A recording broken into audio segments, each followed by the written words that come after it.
Preparing for nightfall in a city that's seen night after night of protests, and it's no longer alone. The outrage that began with the police shooting death of an unarmed black teenager has spread now to more than 100 other U.S. cities. CCTV's Mary McCarthy brings us the latest on the fury over Ferguson.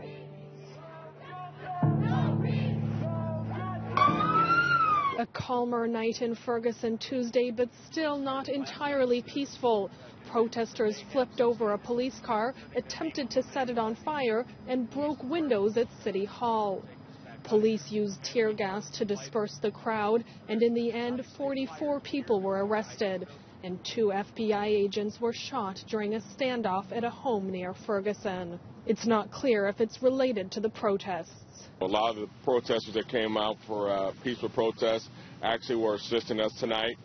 But once again, there are those that are stuck on violence that embed themselves with the peaceful protesters. Police showed some of the items they confiscated from the crowds, like this handgun and at least one Molotov cocktail. Protests reached up to 170 other U.S. cities, some larger than others. Most were peaceful. A few turned violent. In Oakland, California, demonstrators set fires on a highway to block traffic. In Cincinnati, 15 people were arrested for blocking roads. Large crowds gathered but were peaceful in places like Washington, D.C., New York, Los Angeles, California, and Boston, Massachusetts.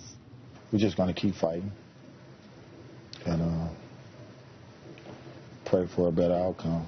The parents of Michael Brown say the fight for justice isn't over, that they don't believe Officer Darren Wilson had a right to kill their son.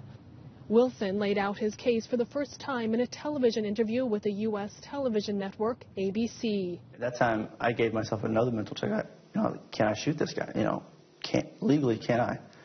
And the question I answered myself was, I have to. If I don't, he will kill me if he gets to me.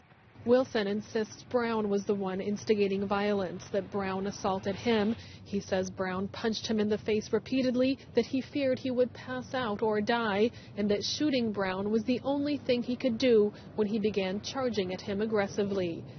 All of this after Wilson stopped Brown because he was walking in the middle of a street, having just robbed a liquor store. The reason I have a clean conscience is because I know I did my job right. Brown's parents don't believe it. For one, my son wouldn't. He respected law enforcement. 2, who in their right mind will rush or charge at a police officer that has his gun drawn? It sounds crazy. The family's lawyer vows to press for more answers. We plan on having whatever civil, federal charges to get justice.